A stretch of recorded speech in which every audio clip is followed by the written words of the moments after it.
This is Christian with ABCV Poker. Today we're going to discuss, is GTO the right first step? If you're the type to watch content, then it is.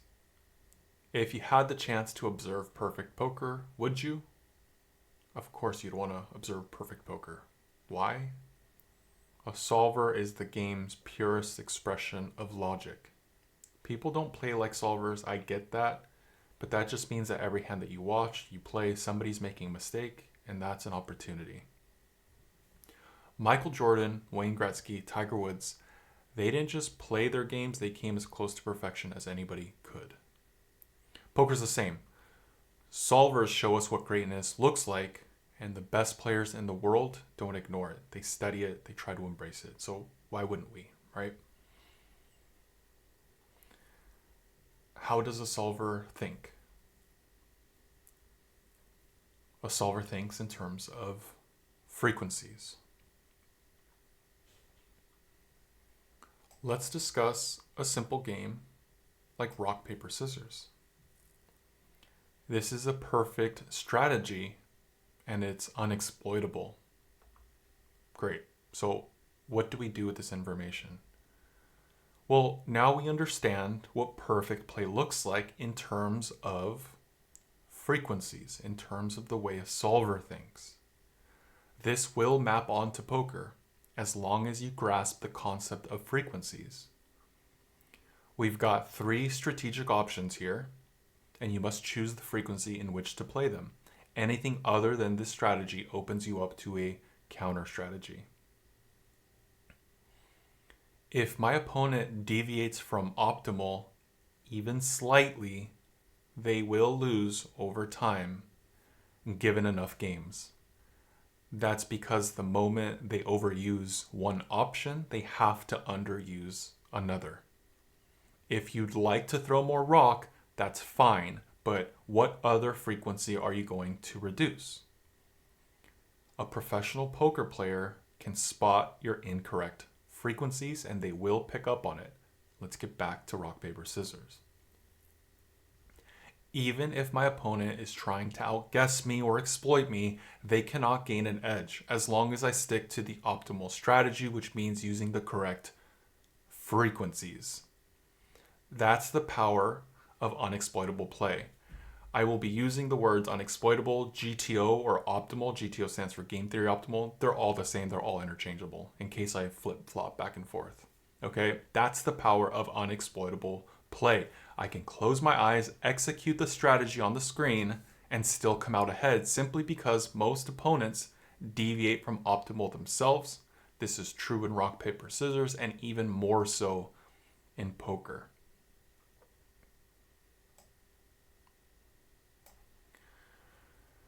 For instance, if they want to throw rock more often and paper less often, then my paper wins more. It's going to beat their overused rock. My rock also performs better. It loses less often since they're underusing paper. My scissors isn't punished any more than usual because their scissors frequency hasn't gone up. They beat themselves. I just have to stay balanced. In poker, most mistakes boil down to mismanaging one of these 3 core frequencies.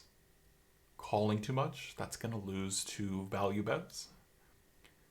Folding too much, it's going to lose to the bluffs. And bluffing too much loses to the calls. You don't typically hear value betting too much as a mistake because betting strong hands for value is fundamentally profitable as long as somebody is capable of calling you with a worse hand. If you're finding some value here, consider liking, subscribing, sharing, commenting on what you'd like me to cover next, and any feedback is welcomed. My contact information is on my page. So right here, we're looking at a preflop solver, and it's a preflop spot where we only have to manage 2 frequencies. We're going to be managing an all-in frequency and a folding frequency.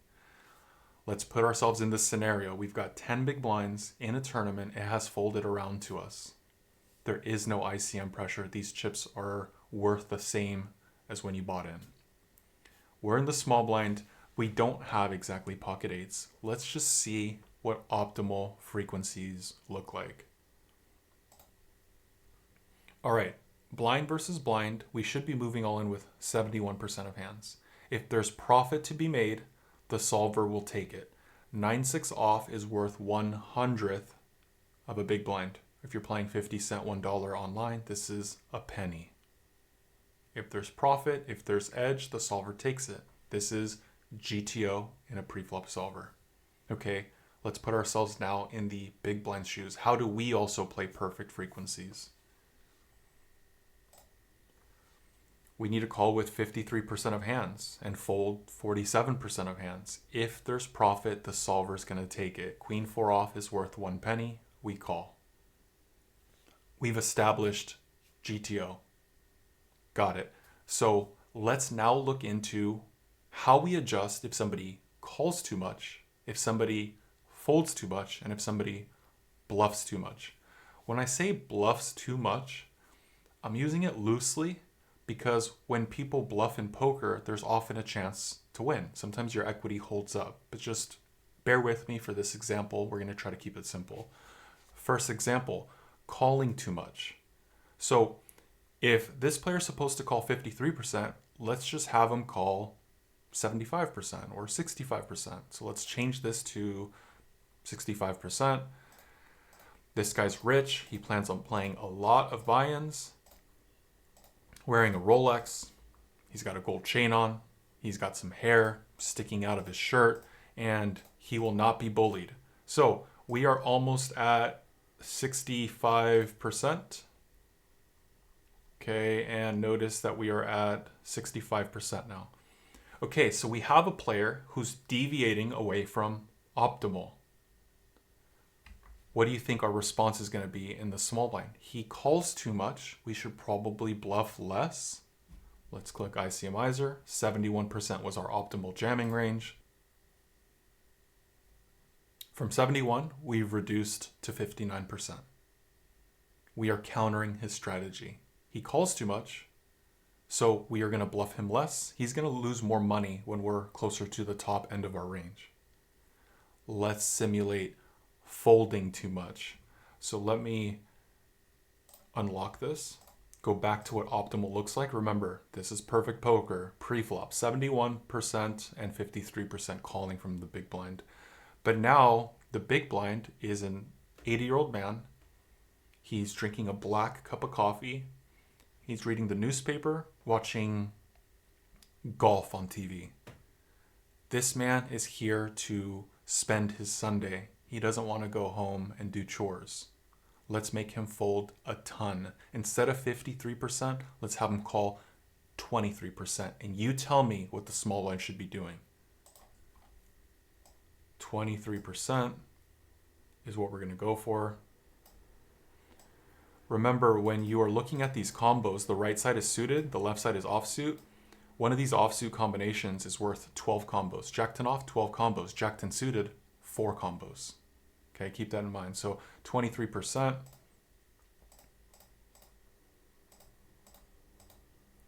And we are right about there.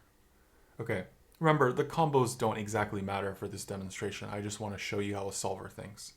So the man is overfolding from 53 to 23. So he's overfolding by a lot. How do we counter somebody that's folding too much?